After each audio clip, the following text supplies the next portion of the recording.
Hey everybody, and welcome to my YouTube channel. My name is Kellman, and I'm here teaching you everything that I know about modern jazz piano, especially if you're interested in neo-jazz or that neo-soul jazz hybrid sound. So today I'm going to be showing you some of my absolute favorite clustered voicings. So clustered voicings have a really unique and beautiful sound in my opinion. They're really fun to move around the keyboard, and they sound really especially nice in the higher registers of the piano as well. So hopefully you'll enjoy stealing all my best voicings today, and all I ask in return is that you hit that like button, and if you are new to my channel, please consider clicking subscribe and the bell to turn on notifications so you don't miss any more videos just like this one. All right, let's get right into it. All right, so the first voicing looks like this.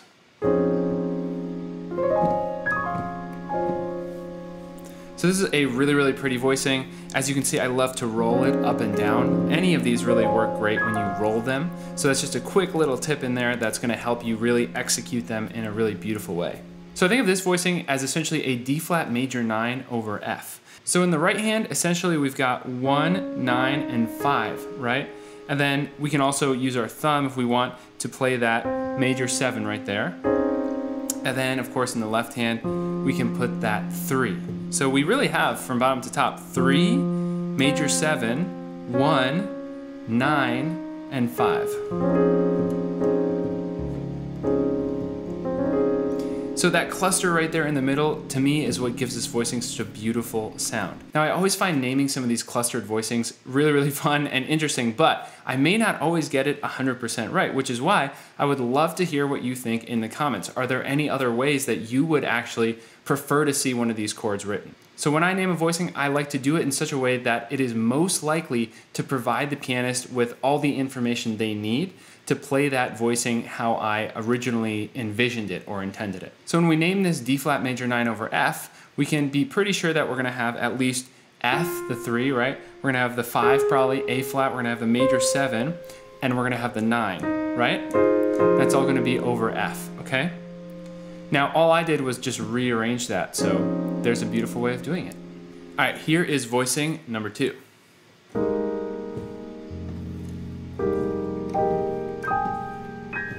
So I love this one. I would think of this as a minor 11 voicing. So again, we've got that cluster toward the bottom of this chord. So let's say this is an F minor 11. In that case, we've got 9, flat 3, 11, flat 7, and then 9 again on top. So we've got that little 9 doubling the octave, and that's a really beautiful voicing to move around. Could also put the 1 in the bottom like this. We've got quite a cluster there. But personally, I love how that sounds. All right, here is another beauty.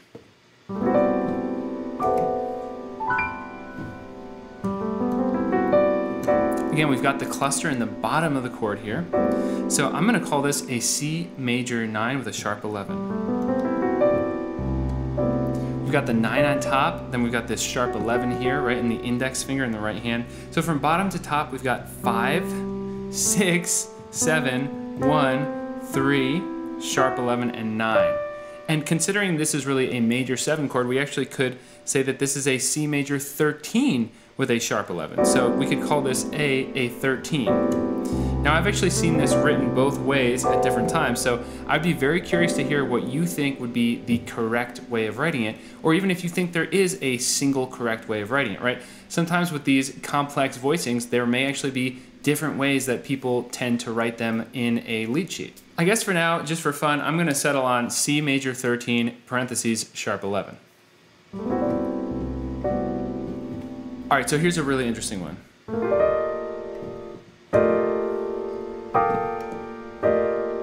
Now, of course, all these voicings could potentially be used for actually different chords. So for example, this one works great as a C minor chord, right?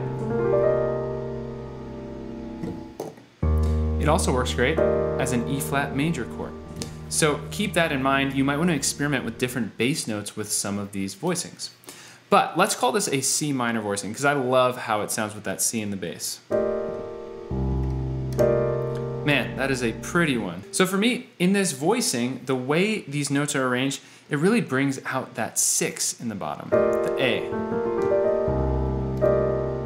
So we've actually got 6, flat 7, 11, 5, 9, and flat 3. So we've got both a 6 and flat 7. So that makes me feel inclined to not call this a 6, but call it a 13. So that means that if we were to rearrange these notes and build them from bottom to top, we would actually have something more like this. 1, flat 3, 5, flat 7, 9, 11, 13, right? It'd be built like that. So with that in mind, I'm gonna call this one right here a C minor 13 chord.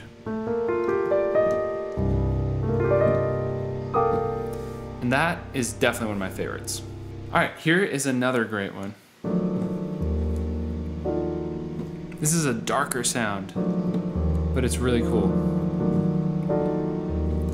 So this one is E flat diminished 9 major 7. We've got 1, 9, flat 3, flat 5, and a major 7, right? So we've almost got ourselves a normal diminished voicing here, but instead of that double flat 7, we keep a major 7, but we've also got that 9 in there. So this is a really interesting voicing, and it's a fun one to use before resolving, right? So.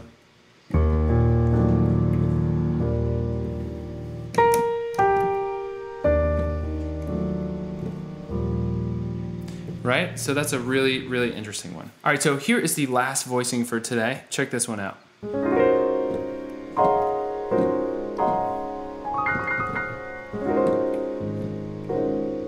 So of course, I couldn't close out the day without doing some kind of sus voicing here. So this is an A flat sus, right?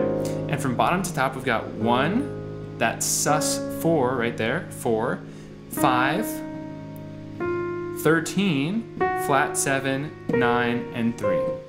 So this is an A flat sus 13 with this really nice cluster in here and all these voices separated very closely together.